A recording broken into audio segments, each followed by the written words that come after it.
Okay, we're back, Coach. All right. Hey, I want to read a few more responses that we've had with our poll question. I want to thank Travis out in Indiana, Travis Yoakum. By the way, welcome to the family, big guy. He married my niece for the week, so it's nice to have him watching the show. He chimes in and he also says Indiana and the Spurs in the finals. So we got Hiram Mortensen here in Utah. He says Indiana and San Antonio. We've got Travis out in Indiana. He says Indiana. He went with his hometown team and the Spurs. And then also Tim Drisden, a former player of the University of Utah who does a great job as a musician out there at Calgary Baptist here in Salt Lake City. He also sent in, he says Indiana and the Spurs. That's three different guests who've said Indiana and San Antonio in the NBA Finals. So that's kind of fun to hear everybody's input. And Bill talked about some dangerous teams that are also kind of merging and working their way up. So as the regular season ends, it's going to be fun to see how these teams play out. But let's see if we can check the scores. Yeah, I was going to say there are two teams we know that are not going to be in the playoffs, and that's the Jazz and the Lakers. They're playing tonight. They're playing tonight, and matter of fact, playing for the cellar. The cellar dwellers, baby. We're talking about 24 and 25 win teams playing out here at Energy Solutions Arena tonight. The score in the third quarter with about 5 minutes to go is 73-72. The people in purple, the Lakers, by one right now. Also, the game just starting with playoff implications, playing for that 8th seed. Memphis right now is beating Phoenix 18-11. So we wish Jeff Hornacek, the head coach out there at Phoenix, the best, as that game's still early. But Phoenix needs to get a couple wins to get that number 8 spot. But what a great job he's doing with that young team. He really needs some consideration for Coach of the Year out there. Oh, great absolutely. Job. And he's another one of those guys that's just a quality person. Oh, I have met him twice before, and he just, here's this man who's had a phenomenal career in the NBA, right. And he's just so down to earth, and it was like. It's like talking to your neighbor over the fence. That's kinda. right. Isn't that just great? A good man, yeah. Oh, I love that stuff. I think the world of him. I got to observe and consult with Jerry Sloan out here for a couple years. He actually came in and was a part-time assistant, like a shooting coach. He was working with Karolinko and Kyle Korver and them. But like you say, just a quality person, humble individual.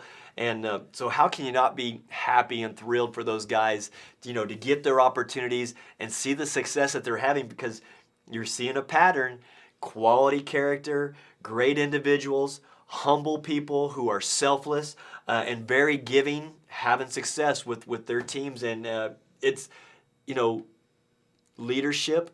It's just a great thing to see them humbly go about their business, because the performance and it's all reflective of that leadership. So you've got to give them kudos up there, Yeah. Hey, we're going to have Pete Babcock on the show. To give the viewers a little bit of background on Pete Babcock, he has been a wonderful, wonderful guy who I've been in contact with for many years. He probably won't even remember it, but he was one of those guys that was in the front office when I was young, sending out a whole bunch of letters on, little notes and messages on letterhead. And he was one of the guys that always took the time to call me back and respond. Matter of fact, when he was a GM, and I might even bring this up to him, he was a GM with the Atlanta Hawks back in the 90s, and I can remember him. I was coming back from coaching overseas. I was starting to have some success, and I was reaching out to him, and he took the time to call me at my family's home, and we would sit there and talk, and I'm sure he used to get all kinds of phone calls like that, but just the fact that he did that with me back in the early 90s, took the time to call me, again, talks about his character. And here he is. He's also out on the East Coast. I believe when we call him tonight, Bob, at his home, he's going to be answering out in Rhode Island. So he's a couple hours in front of us. So it's getting later. So let's see if we can't get Pete Babcock on the phone and have him talk about his journeys and share all of the insight that he has. Because, man, what a great person. Great person.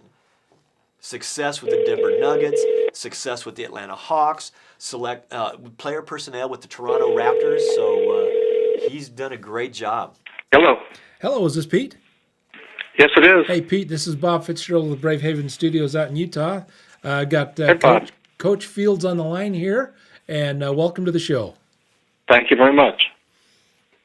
Pete. Scott, how are you? I'm well, buddy. How are you doing, my man? Very good, thank you. Well, gosh, I can't thank you enough for taking time out of your busy schedule. I know it's getting late out there.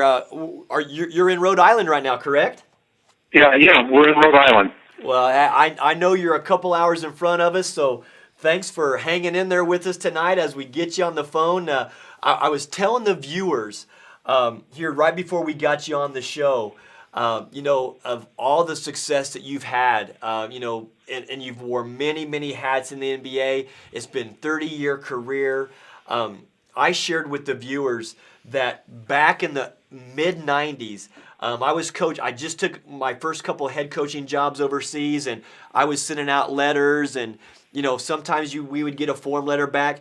You always responded back to me with a personable, handwritten note, and you even returned phone calls to where my mom and dad lived when I was, stopping in and visiting them between jobs, and you always took the time to call us back, and what a class act that is. And I can't thank you enough that here we are in 2014, and, we've reconnected, and thanks so much for being a part of the show, buddy. Well, thank you. I appreciate the comments. Well, it's true. We're not going to sit here and lie. Let's tell, and I want you to educate the viewers on the many hats that you've worn in the NBA. Talk about your early days getting into the league, some of the jobs that you held, the successes that you've had. I mentioned that you were with the Atlanta Hawks, the Denver Nuggets, the Toronto Raptors, doing stuff with the Cleveland Cavaliers now. But I want you to share with the viewers globally, some of your past and successes that you've had, because it's great to have your insight on the show. Well, Scott, I started like a lot of guys, a lot of people. I was a high school basketball coach in Phoenix, Arizona, and I had a great passion for the game, like an awful lot of young coaches do, and I also always had a great love of the NBA, and I knew that I was never going to play in the NBA. That wasn't ever going to be a reality. I was, even as a high school and junior college player, I was an overachiever. I wasn't a star player, and so I knew that wasn't going to be a course I could take. I had no idea how to get there. Not a clue. I didn't have contacts in the NBA. So what I did was, back in the early 1970s, I videotaped every NBA game I could possibly videotape, and I broke down those tapes and built files on teams. It took a whole season doing it. This is while I was coaching in high school, and just kind of a self-education project on the NBA, trying to learn what each team did and their offensive sets and out-of-bounds plays and special situations. And I tried to do like cross files on coaches. This is going way back. I had a Dick Botta file and a Jack Ramsey file, and on and on, just Red Holzman file, and just trying to get a feel for coaches and systems and really learn the NBA. And then at the end of a year, I thought, well, the teams that would know whether my reports were any good or not would be the team themselves. And so I wrote a letter to every team that I had a report on, and I mailed it out and to general managers and coaches, and I basically just said, gave them my name. I said, you don't know me. I'm a high school coach. I live in Phoenix, Arizona. Here's a file I built on your team this year. If you think there's any merit to it, I'd like to volunteer to scout for your team for free. When teams come through Phoenix to play the Phoenix Suns, I'd be happy to go down and scout their opponents for you and mail you a report at no cost. And maybe 4 or 5 teams wrote back and said thanks, but no thanks. And but one team, the New Orleans Jazz, let me scout for free for them. They basically said, we don't have a great deal of money to spend on scouting. If you want to scout for free, go right ahead. So I did, and I did that for 2 years. Bill Burtka, initially when I started scouting for them, was the general manager there, and he's most people know him as a longtime assistant coach with the LA Lakers. Yeah, Bill really helped me get started because he helped me learn. I would mail my reports, and this is way back before we had computers, as everything was hard copied and sent in regular mail. Bill would take the time to critique my reports, tell me where I needed to do a better job, what I was doing a good job with, and over the 2-year period, just helped me learn and improve. And at the same time, was down at the arena regularly in Phoenix, and sitting at the scouting table with full-time people in the NBA. And one of those individuals happened to be Jack McCloskey, who in those days was an assistant coach with the Lakers when Jerry West was the head coach. And we just have to sit together a number of times and talk basketball, and got to be, friends to a degree. And out of the blue one day, he calls me at the high school, and he said, "Look, I've got to know you a bit, and I like your reports, and it would save me time rather than me flying over to Phoenix to scout our opponents when they're coming to the West Coast. You could do it for us, and we'll pay you something for it." And I think it was like $50 a game, and that was better than working for free. And so I started doing this for the Lakers, and Jack worked with me and helped me learn, and then 2 years after that, had an opportunity to do a little more detailed scouting with the Milwaukee Bucks when Don Nelson was the head coach, and that was like regional scouting, the Western Conference. And 2 years after that, Paul Silas hired me to be his assistant coach with the old San Diego Clippers. Yeah. And so that's kind of how it all got started. And by my 4th year with the Clippers, not due to any talent that I had particularly, but just the franchise was pretty unstable. In my 4th year, I became the general manager there. And again, not because anything special I did, but just I was literally the senior member of the franchise in my 4th year because the turnover was so great there. And after spending that season, I think my title was vice president of basketball operations formally, but served as a GM. And then when the team moved to L.A., the Clippers moved to L.A., I left and signed with the Denver Nuggets, spent 6 years with them, and eventually became president and GM there and a minority owner in our last 2 years that we were in Denver. And we sold the team in 1990, and I went to Atlanta for 13 and a half years there. And we had a lot of good years, and then we had a couple of tough years at the end, and I got fired in 2003 and went to work with one of my brothers who was a GM of the Toronto Raptors for 2 years, and then Cleveland last 8 years. So in a nutshell, that's pretty much it. It's you know what, it's neat to hear your plan, your strategy. I mean, you were a student of the game, like you said. You had a passion of the game.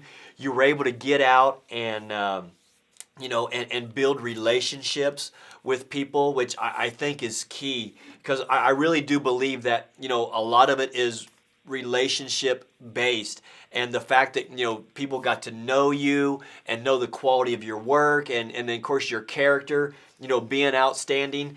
That's, you don't stay in the league all these years if you weren't a great person and doing a great job. So I've got to commend you for that, and I've always appreciated your input, the advice that you've given me. I've always reached out to you, through different ways, and you've always been very positive and was always encouraging with your comments, and I appreciate that. Of course, I too aspire to be coaching in the league one day, and I feel like maybe the D League would be a good route for me to go myself, just to continue to learn and grow and put into practice some of the philosophies that I've worked on over the years. But to learn from you and to hear your humbleness and the journey that you've had, there's some great nuggets that you've shared with our viewers that will be listening. So I really appreciate your time that you're sharing with us, Pete. Well, thank you, Scott. It's like everybody, I had a lot of help, from literally from Bill Burtka to Jack McCloskey to Don Nelson Paul Silas took a chance on me and Yeah. gave me my first opportunity to be on the bench as an assistant, and Yeah. he taught me a tremendous amount about the league. And I've tried to learn as much as I can from everybody I've been around, and Yeah. I've been lucky to have been around a lot of terrific people over the years. Right. Well, it's interesting because, as you're sharing the names, you talk about Bill Burtka. I used to go out and work with an agent who, we would go into the Lakers practice facility, and that allowed me the opportunity to get to know and hang out with Tex Winter. And, I would sit and, I would ask him so many questions about his triangle offense. And, he pulled me up to his office. And, Pete, it was so neat that he sat there and he'd give me all these pamphlets and booklets and binders that he had on the triple post offense and the triangle and different entries and things that you can do to counter. And, he signed those things for me. And I treasure those things and those times that we were together because it was awesome to sit there and observe and pick their minds and learn from, some of those innovators that, have had so much success in the league. And, you mentioned Paul Silas. I got to be with his son, Steven, when he was with Keith Smart out at Golden State and, who's now with Charlotte. But, it's amazing that, there's just a lot of good people, in our industry, and it's great to be surrounded by those guys. Yeah, and you're right. There are a lot of terrific people in the industry, and Tex was one, and great basketball mind and innovative, and and also a guy like you said. If you showed interest, a true interest in the game, he would give you all the time in the world, and and the really terrific coaches and basketball people in the business are like that. Coach Wooden was like that. Yeah. There's just so many people who have been associated with the game that are terrific. Oh, you bet. I felt, I actually got chills when Tex came over to me and he put his arm around me and, he even signed, the top of one of the booklets that he gave. And he said, hey, keep teaching, keep developing. And he said, don't lose that passion to teach because he says the game needs more teachers. And I've always hung on to that advice. And, to see him a couple years ago, be inducted to the Hall of Fame, gosh, it was so well deserved. And, he did so much that helped Phil Jackson establish his philosophies and incorporated those triangle offenses to have the success to, open up the court and allow Michael Jordan the freedom and the spacing to create because, what a great player. We can all sit there and talk about how great he was, but, it's people like that, you get to meet, in our fraternity that that are great impacts in our careers and as people just to grow and learn from off the court. I think is phenomenal. Who were some of the people? I know you mentioned Coach Burtka, who I got to spend a little bit of time with back when they used to do the summer league there at the Pyramid in at Long Beach. Great guy, but were there some other guys out there that you really enjoyed? Who did you learn a lot from? In front office as far as like the player personnel type stuff, learning the salary caps, learning those types of things that have to be done as a general manager. Who were you able to really sit and pick from? Well, that's a great question. There's so many different people that I feel like have helped me throughout my career. In terms of running a team and being a general manager, there's so much more involved than just the salary cap or just the technical aspects of the collective bargaining agreement. So much of it is my perspective. This is my perspective anyway. Is feel for the game and an ability to effectively deal with people. And I would go way back to when I was coming up in high school. My high school basketball coach, I still talk to today, and keep in touch with him. And he was one of the first people to really motivate me. There's a coach, a retired high school coach. His name was Royce Urey in Phoenix, Arizona, who had perennial state championships and really well respected as a teacher and a motivator. In fact, I just saw him again this year when I happened to be out in Phoenix scouting. He helped motivate me when I was a young player and helped me start to learn to understand the game. So I from the very beginnings of just picking up a basketball, the people I've been around have been extremely helpful. And as I got into the NBA, it really got bits and pieces from so many people. I got to spend a lot of time with Wayne Embry over the years, and Jack McCloskey, and John McLeod was a great motivator for me. And in terms of keeping the game simple and understanding the basics and the fundamentals and how important that was. Yeah. Don Nelson taught me an awful lot. I mentioned Paul Silas, who was really instrumental.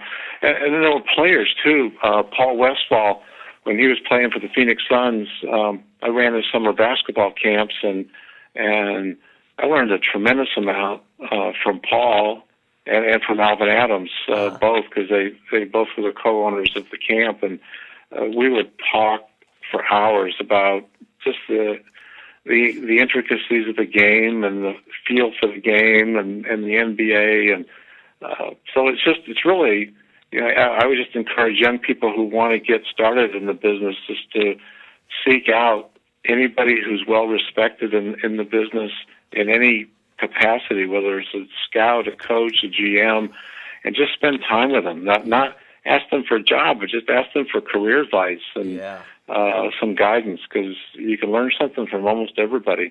Oh, that's such a true statement, Pete. I think that and a lot of people, we're in this microwave society where everybody wants something for nothing, and there's so much entitlement. But man, they miss out on the process and the growth, and in hearing what you're saying, even as a high school coach, here you were breaking down teams, and you were teaching yourself and learning the game, but all those details that you were learning at such a young age, those were details and things that you were looking for probably when you had that opportunity and became a general manager, that maybe a lot of people are missing on, where they're focusing on things that don't have the stick-to-itiveness or tangibles to be successful, but all those, like you said, the idiosyncrasies and details and just things that really do add up into make things successful. And to have a core group of guys like you've had with the successes that you had in Denver, and also the times that you've had there in Atlanta, you guys built some competitive teams out there that did a nice job,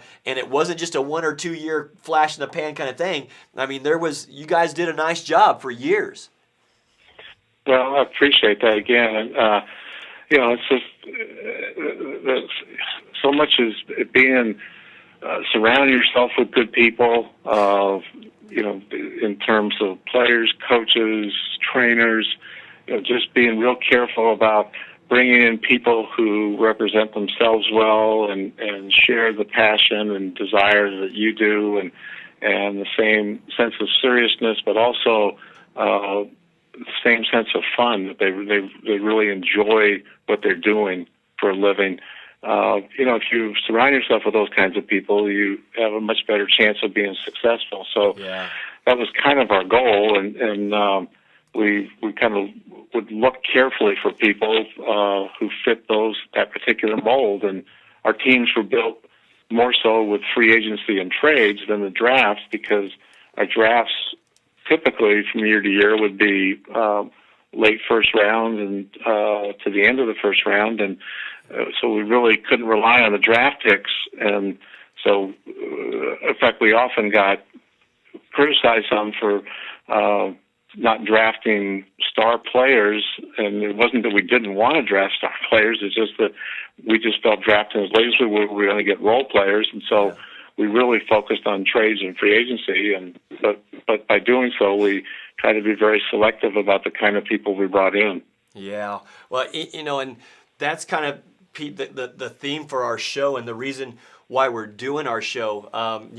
The producer actually approached me a couple years ago about putting on a show like this, and it seemed like things just weren't right. But the whole purpose and mission of this show and program is to empower and to educate and to grow.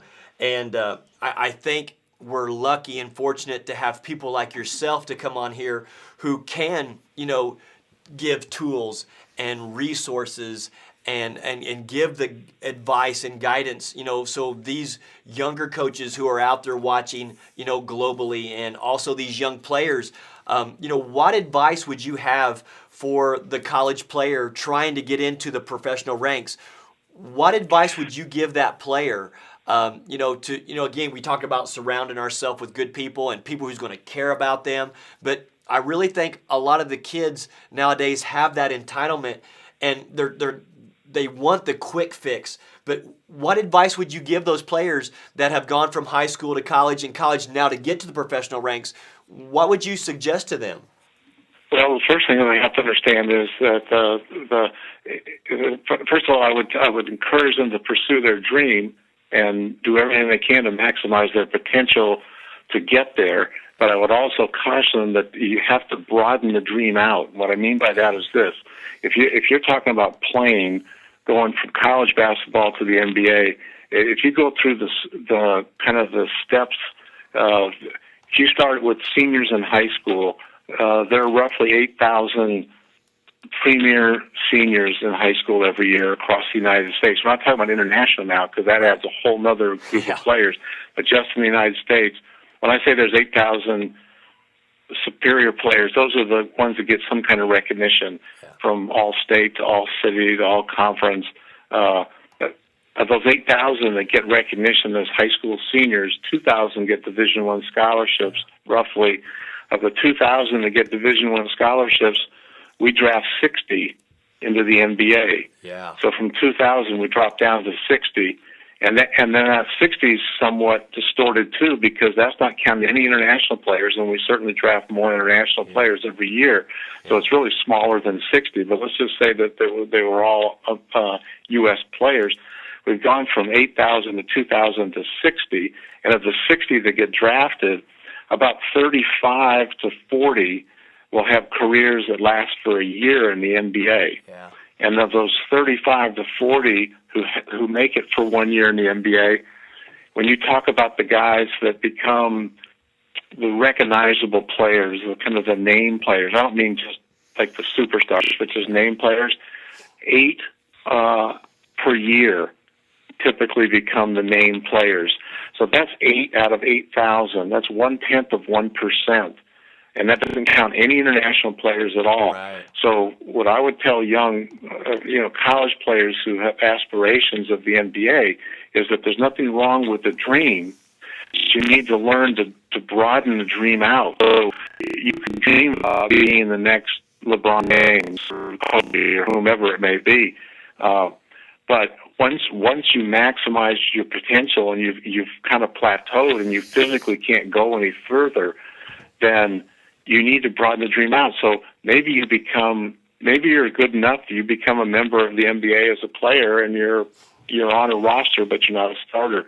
Maybe you don't have enough physical talent to get that far, so you broaden the dream out even further, and now you become a scout or a coach or a GM or a trainer or a coach or the attorney for the team or the doctor for the team. Yeah. There's so many roles you can play if you want to live the dream of the NBA. Yeah. And I never played an NBA game in my life. Yeah. But I've lived the dream of the NBA since I started doing volunteer scouting in 1974. So there's a way to live the dream, but you just have to understand that the dream is broader than just being the guy that bounces the ball. Great advice. I'll tell you what, that is probably some of the most poignant information and stats to be given to these young players, because at some point, Pete, you and I know that reality is going to set in, and how they deal and cope with that reality, with the character and the people they surround themselves with, that's going to let them know what type of longevity or marketability that they're going to have in this business. And it's sad to see a lot of these young kids that get surrounded by the wrong people and are getting the wrong advice from people, and they chase that dream, which, like you say, there's nothing wrong with. But what is their plan B to try to be a part of it, or to grow in the business and attach themselves to a franchise? But like you say, to broaden that perspective that they have, and put their ego aside a little bit to say, okay, well, I couldn't do this, but maybe I can work in this way. It's a humble pie that they have to swallow, and I think it's great advice, and I really appreciate you sharing that. Yeah, I just think that young guys, they get tunnel vision, and they get people in their ear telling them that they're going to be the next great thing in the NBA, and sometimes that unfortunately starts when they're age 12 or 13, and they've been told this for a number of years, and by the time they're 19, they come into the NBA, they attempt to anyway, and it doesn't work. And you have to have other avenues that can help you be successful. I wish, in theory, it would be great if the NBA could partner with the NC2A and have some sort of scholarship incentive program that maybe even paid players more for their education. In other words, just like, this is all theoretical, but if there was some way to partner between the two entities, and players could see, look, if I stay in school and I get 2 years of education, I'm going to make more money in the NBA. If I stay for 3 years, they're going to pay me more. If I get my degree, they'll even pay me more money. Anything that would encourage young players to finish their education and get closer to finishing their education, so that they have something to fall back on, because it's not all just the game of basketball. I love that you're saying that, because if you think about it, if you could get the player to stay for at least 2 years, at least he's going to have an associate's degree, instead of these guys that are playing, the one and dones, and if they get an injury, all of a sudden they don't have their basketball anymore.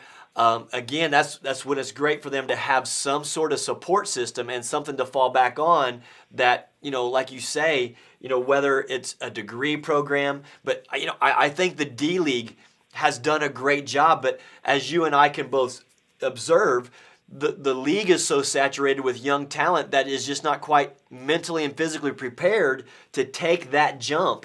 And, I hope the powers that be soon see that. And it will help the college game. It'll help the professional game. These players will be more mature, to make healthy choices and decisions for themselves, to lead them on a career path that they're prepared for. Exactly, and it'd be great for the NBA, selfishly, because players will be better prepared when they enter the NBA. It'd be better for college basketball, because players will be staying longer in school and be helping their programs, and also literally marketing themselves better, because now they're more of a known entity from a publicity standpoint when they come into the NBA. And then the most important aspect is, it's better for the individual player, and for him as a person, not just a basketball player, because it allows him to grow up and mature and develop life skills. You can't take a 19-year-old, bring him into a man's world of competition and business, and snap your fingers and he's 24 years old all of a sudden. That's right. You have to live those years to develop the experience. You can't invent the experience, and so you just can't rush it. You just don't speed it up. You don't speed the process up. So it'd be best for the young men if they stayed put. Yeah, it's amazing, and I'm sure you've probably had hundreds and thousands of people, throughout your career who've tried to contact you, and you have to tell these people that, you don't manufacture those jobs, or you don't manufacture that position for them. But it seems that there's so much entitlement that people not only want that, but they expect it. And like you say, the maturation process, mentally and physically, you look at some of these guys that have played 4 years at college that, now come into the NBA, they're just better prepared mentally, physically, spiritually, to handle that 82 game season and the grind and the travel and, the choices and decisions. And that's why it's so important for these guys to surround themselves with people who are great at their craft, whether it be agents or financial advisors and those types of people. Because like you say, those life skills are what's being missed when they make that jump too early. And so you take a young kid that doesn't have the life skills to make healthy choices. Those are the ones that fall through the cracks, and the next thing you know, they're chemical dependent because now they don't know how to cope with certain things, and it's really sad. And I think it'd be great, and maybe there is, but just like they have the rookie orientation for the players that are coming into the league, it'd be great to see the NBA have those post-career skill teaching for the players that are leaving the NBA. But again, I think that's where the D League has done a nice job, because you are seeing some players coming back as coaches or front office people that are helping them, to find a career path and stay in the game in a positive way and be, good people within the community. And I think there needs to be more of that, Pete. I agree with you.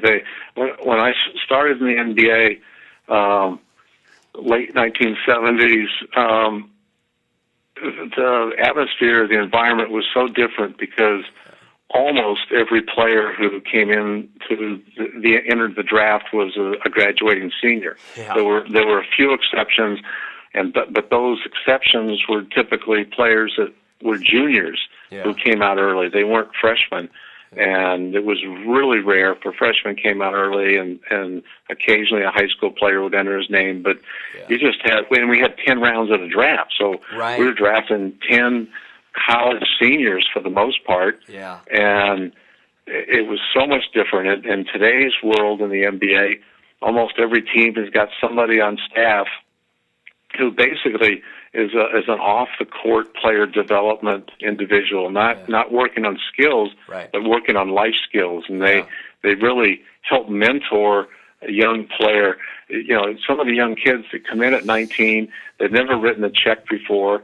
They haven't gone out and rented an apartment, purchased a car, gotten their driver's license without somebody helping them. Going grocery shopping, the day-to-day life skills that some people take for granted. Some of the young kids, if you left them on their own, they'd eat at McDonald's every day, and they wouldn't eat healthy. So most teams have got somebody that actually takes these guys and teaches them how to basically stock the refrigerator with the proper foods, what kind of food to eat. They'll hire chefs to help either cook the meals for them or teach them how to cook properly. How to balance your checkbook, how to write a check, how to manage as best you can. And again, you can't invent experience. It just takes time. Yeah, I'll tell you what, Pete, you're saying so many great things that I'm an advocate for, and I can't wait for our producer to be able to splice this interview up, and then we put it out there for the thousands of viewers to listen to, because I hope and pray that these viewers that are listening to this interview and will be watching truly absorb the tools that you're teaching right now, because you don't see a lot of the coaches that are going to take the time and talk to them about, what are you going to do with that credit card when you don't pay that bill, and all of a sudden now you got a 15% interest on top of that. So those are things that they can't think of because they're so here and now. And to hear you say those things is so enriching, and it's truly what this show is all about. And wow, it's great to have your insight and perspective to share with these, not only young players, but also young coaches and, maybe these prospective scouts or guys who want to get into it and the front office type ventures. But, there are great people out there to learn from. And, just the fact that you're taking the time again, Pete, I know I'm being repetitive with this, but I can't thank you enough, because it shows the kind of person that you are. And, we're all out here to try to help people grow and become better people. And man, this is just good stuff, my man. Thanks, Scott. I appreciate that. Yeah. We've got, and of course, hopefully you're comfortable to speak on it. We've got a poll question tonight, and I wanted to throw it at you. We've had a lot of different people from around the country kind of chime in. Our poll question tonight was, who do you think will be in the NBA Finals? And I guess, if you're comfortable to speak on it, because you are working with a franchise, what team in the East do you see right now that's playing well that, come June, could vie for an NBA championship? And what team do you like in the West right now? Well, Scott, I'm a terrible predictor, and I don't even fill out NCAA brackets at all because I'm always didn't go for the $1 billion? The first round. So I'm not the right person to ask that question. Having experienced the playoffs a number of times and living through it, I know from experience that. The teams that get hot at the right time or kind of hit their stride are playing well, and one huge key is staying healthy. So you better believe it. The teams that can stay in one piece, keep everything together, and they just hit their stride in the next couple of weeks. So the teams that have a good shot at it, and I don't think there's a lock. I mean, you have the obvious favorite teams with talent, but. Sure. But that's the exciting thing about the playoffs, and the thing that's nice about when you compare the NCAA tournament to the NBA playoffs, they're so different, and they both have their pluses. I love both of them. Yeah. In college basketball, it's so exciting, so much fun because it's so hard to predict, and any team can be upset on any night. Right. But in the NBA, the beauty of it is that generally the most talented and the best prepared team wins, because when you play a 7-game series, you're not going to win a 7-game series if you're not the better team. Right. You can't get lucky just one night, or you can't just be on one night.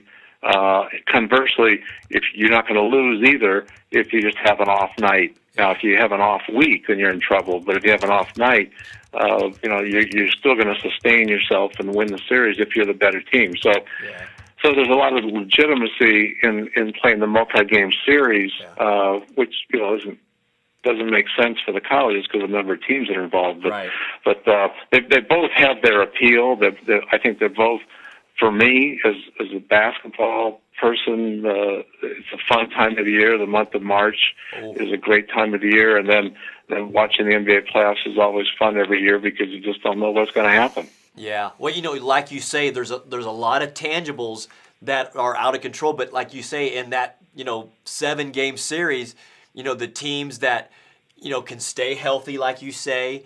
The coaches and the teams that make the little minor adjustments to to exploit a weakness of another team. In that 7-game series, those weaknesses get exposed the further you get into it.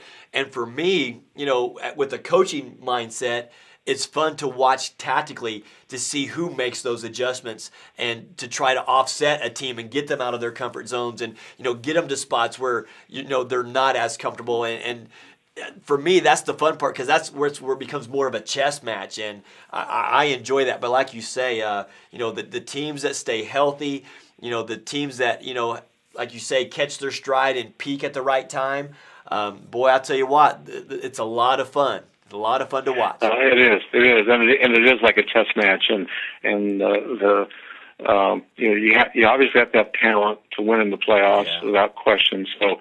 That's always the number one factor. Then health is probably number 2, and then number 3 is the staff being able to creatively figure out how to take advantage of the other team, and like you said, exploit little things here and there. Sometimes there's subtle changes, but if you can find a way to take advantage of the other team, and you have the talent and you stay healthy, then you're going to win. Yeah, you bet. And man, what fun it is because it's getting to that time of year, so those goosebumps get to raising, and I know it's exciting for the fans and it's good for the league, and it's going to be a lot of fun here coming up here on the next few weeks to because as we're talking now, you've got Phoenix out there who's vying, for the 8th spot in the West. They're going against Memphis tonight. So, that's going to be kind of fun to see how that kind of works itself out. And, looking at those 1 versus 8s and the 2s versus 7s. I mean, it gets fun because, there's a lot of strategy that's involved with that. And, some of the franchises are able to rest their marquee players so that, they can kind of rest their legs a little bit because, that grind of an 82-game season is a lot harder on these guys than what a lot of people realize. There's no question about it. And the best coaches that I've been associated with over the years I've always felt are the ones that do have a really good feel and handle on keeping their guys as fresh as possible, right. Because 82 games is really a grind. And yes. Even back years ago when I was with the Nuggets, Doug Moe was our coach all 6 years that I was in Denver, and Doug was since he played the game, he really had an outstanding feel. And when we, as the season progressed, like if you went through our practices, they were basically the same every single day of the entire season. Yeah. And he was probably one of the more unorthodox coaches ever to coach the game. But his system worked because he believed in it, and we practiced hard. I mean, really hard, baseline to baseline every day in scrimmage situations.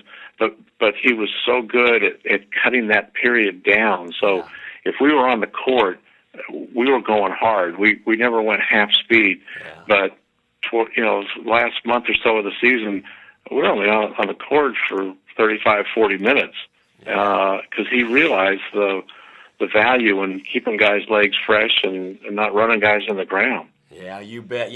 It was fun for me, Pete. I was able to sit out here and observe with Hall of Fame coach Jerry Sloan between my coaching jobs in China, and man, it was fun to watch his practices because, like you say, there was a lot of repetition. They worked on the shooting, but yet, like you said, whether it was 35 minutes or an hour and 15 minutes, you're gonna pull your socks up, you're gonna tuck your shirt in, and you're gonna go hard. Whether you're the number 1 player in the franchise or you're that 15th guy, they competed and they made each other better, and it's fun to kind of watch those things, like you said about Coach Moe.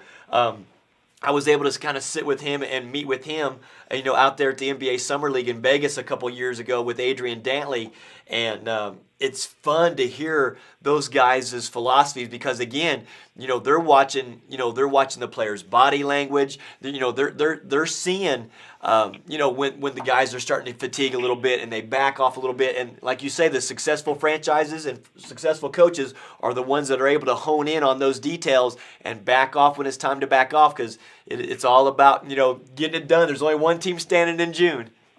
That's right, exactly. And there's no blueprint typically for success because there's 100 ways to do it. It's just so many different coaches have different philosophies, and which is all part of the fun of the game. Yeah. And the key, really, I've always felt is the coach just has to really believe in his system, right? So there's not constantly changing things and confusing the players. If he really believes in it and he can sell his players on it, then there are a whole lot of ways to win. Oh, yeah, I see. You made a great point because it's about having that philosophy, believing in that philosophy, and getting those players to buy into that philosophy, and that's the key. But, having that rapport and having those relationships with those guys, having the interactions and being able to read and trust each other, I mean, those are all the tangibles that make it happen. Exactly. Well, Pete, I can't thank you enough. I know it's getting late out there in Rhode Island, but thanks so much for your time, buddy. I'm definitely going to stay in touch with you and continue to pick your brain and continue to learn and grow from you. And I thank you for that. But thank you for sharing with our viewers and taking the time again. Scott, it's always good to talk to you, and I look forward to talking again soon. You bet, buddy. Hopefully we're going to cross paths real soon, my man. Okay, thanks, All Scott. Right. Take care, Pete. Thank you, buddy. All right. Bye-bye. Wow. Good stuff. My gosh. No, you know what? I can't say good stuff. That is great stuff. The 2 interviews tonight have just been absolutely phenomenal. And, for the viewers who are going to get to watch this in a little bit, I mean, you talk about nuggets. Holy moly! Wow. What an insight! You know, here I say this every time I talk. I'm just kind of blown away at the way these guys do things, and his story of how he got started. Isn't that cool? Who today would be willing to go and say, "Hey, I'll do this for free"? Yeah. And it's just like an education. He's getting his degree in scouting there. That's right. And it opened doors, and look what it did for him. Well, and think about how applicable it was, all those little things that he was watching as he was basically educating himself and getting advice and learning for idiosyncrasies to watch for. That was his on-the-job training. That was his apprenticeship. And then finally someone gave him a break and an opportunity. And look, for 30 years, he's been a part of franchises that have had success and sustainability. Almost couldn't even spit that word out, but wow, what great. We are lucky to have these guys come and be a part of this show and to share their wisdom and knowledge and experience, but yet their expertise, because, you know, it's different back in the 60s and 70s breaking in, where now, you know, coaches, players, scouts, agents, you know, again, being in that microwave society, everybody has this, you know, sense of entitlement where they think that they, you know, it should just happen for them. But listen to these guys talk about how many years it took for them to get where they wanted to be.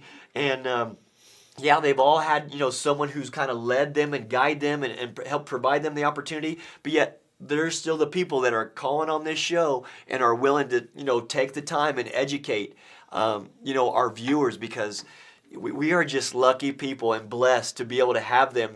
And I just truly hope that the people that take the time to watch this show really, really absorb and soak it up like a sponge, because there's a lot of great nuggets on here. You know? Yeah. I was just blown away by the comments. You know, I liked his comment. You know, build the relation. Don't go up to a guy and say, "Hey, I want to be this." You know? Go up and just build that relationship. Ask them for advice. And, That's right. It's amazing what doors that will open. And you never know what your potential will be if you're willing to be humble about it and not have that I deserve it now. Yeah, that little chip on the shoulder, or, you know, that ego. The ego gets in the way, and that's the problem. And then all of a sudden they want to point fingers. Why haven't I got this? Why isn't this happening? And gosh, it's just such great stuff. But let's take a second here real quick again and thank our sponsors again. BRAVEHAVEN Studios right here in Salt Lake City. You know, reach out to Bob. He does a great job with video montages. Graduations are coming up. It's springtime. There's going to be some more weddings. You know, if you know a friend, a family member, acquaintance who's about ready to get married, boy, let Bob put together for you a video montage of the engagement, and you know, put this on a loop with some great music that's going to be meaningful to you. That's going to be a lifelong treasure. You know, you do a great job with that, and graduations are coming up. You know, whether it's going to be high school graduations, college graduations, please give BRAVEHAVEN Studios an opportunity to put that together for you. We've also got the wedding season coming up, you know, big time. Spring and summer weddings. So. Yeah, and I'm going to tell people, you put together a video for my wife and I that, I'm not gonna lie to you. When I traveled abroad a few times, I took that video with me. I sit there and watch that video. I sit there and work up a tear, you know, watching that stuff, because it's just, I mean, those are those are treasures, and you know, when you could put, you know, the music to it, and you put the photos with it, it's a treasure that's going to last forever, and it's a milestone in your life. And, you know, graduations, weddings, maybe a retirement from a certain business. By gosh, please give BRAVEHAVEN Studios a call and let them put that production together for you, because they are first class, and they're truly keepsake and treasures, and they can be great gifts too that you can give family, you know, people who come to the receptions and whatnot. And Bob does great work with that. So contact Bob here at BRAVEHAVEN Studios. As you can see, live studio productions that we also do here. You know, you've got some other people that do some podcasts, but bravehaven.com. Give Bob a call. Also, for your financial and insurance, give MetLife, Nick Fitzgerald, a call. 801, let me make sure I got this number, 999-3773. Let him take care of your financial planning and insurance needs. Again, Nick Fitzgerald with MetLife. Also want to give a little shout out to Salon Dante, located at 94 South and 7th East. Give Kim Fields a call at 801-572-8812. Quality hair extensions, cuts, colors, styles. She keeps up on the latest and greatest. She's going to all these shows in New York and out in California. She knows the latest trends. And gentlemen, if you want to get your wife looking good, give Kim Fields a call. She's going to send her home looking fantastic. Trust me, I've seen some of the work that she's done with some before and after shots. She does a great job. Again, 801-572-8812. And also, want to hold up the cup. Good old Pie 5 Pizza Company. Pie 5 Pizza Company out there located in Sandy. You tell them that the Coach Scott Field Show sent you, and hopefully they're going to work with you a little bit, and we may do a live shoot out there in the near future. Our friends out there at the Sandy location, Rodney Jensen is the general manager. He's got a great staff out there. They will put together a pizza. You walk up there, you kind of select your crust, you select your sauces, you select your toppings. Ooh, was it good when we had our birthday party out there a couple weeks ago, Bob. So give those people an opportunity to, put together a nice little party or outing for you. Great, great people. So we want to thank them for the show tonight. It is Monday. It is the 14th. And these shots will be coming to you real soon. But thank you, Bill Neff, the sports agent with Saga Sports, for sharing a little bit different perspective. With a gentleman who, stays behind the scenes, kind of the Jerry Maguire, if you will, for some of these athletes and coaches and front office people paving their ways. And he's a gentleman that I'm definitely going to stay in contact with because, again, he's a great person. And then, again, 30-year veteran of the NBA, Pete Babcock tonight. People, please take the time to soak this stuff up and help yourself. Educate yourself, learn the business, learn your skill, learn your craft, and be good at it and make yourself marketable. Make yourself a brand. Because the nugget for tonight for me, there's 24 hours in the day. And it's a choice what you do with that 24 hours in your day. Every day is what you make of it. You can either make it a productive day because of a choice. You can choose to be happy, sad, depressed, choose to be positive, choose to reach out to people, choose to be a service to other people, lead and guide and direct them as you're on your journey, and you're going to make yourself feel good about what you've done to help someone else along the path and help them in their journey and process and growing and becoming individuals. What you do with it will separate you from your peers who may be going out for the same job interview. How are you going to out-prepare them to get that job? Or maybe you're about to make a presentation in front of, a multi-million-dollar company, and, if your presentation doesn't go through and they go another direction, are you equipped mentally and physically and spiritually enough to handle rejection? Again, it's all a part of your attitude. Within that 24-hour days, what are you going to do with your 24 hours to set yourself apart, to brand yourself, to market yourself, and promote yourself to make you special and unique for that company, for that job, for that interview? I tell you to maximize on your opportunities. Take the time, learn from the people who are great at their craft. And if you want to be a manager, get with other managers, with other companies. Learn from those managers. Ask them questions. Sit and build relationships. Build rapport with them. Get to know them. Find out what they did to become successful so you can be that next successful manager.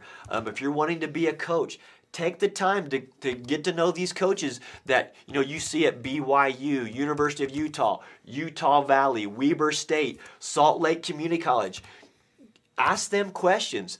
How can you get involved in the business? How can you help them? How can you grow and learn a skill set so that you can be a next great coach at the next level? Take the time. Talk to your high school coaches. Ask them what they did. What did they study in college? What did they do in school? But don't just learn, what they do professionally. Learn and grow from them as individuals. Surround yourself with good people and learn and grow from good people. That's what this mission is all about here with the Coach Scott Field Show. Again, we want to empower, we want to educate, and we want to grow. May God bless you in your journey. May God bless you with your process. May you be prosperous, learn and grow, and be the best that you can become. But take the time to serve others, to help them in their path as you're on your journey. It's going to make you feel so much more complete and whole as a person. Thank you for your time tonight. May God bless you, and we'll see you again next Monday for another segment of the Coach Scott Fields Show right here at BRAVEHAVEN Studios from Salt Lake City. Have a great evening, and thank you for your time and tuning in today.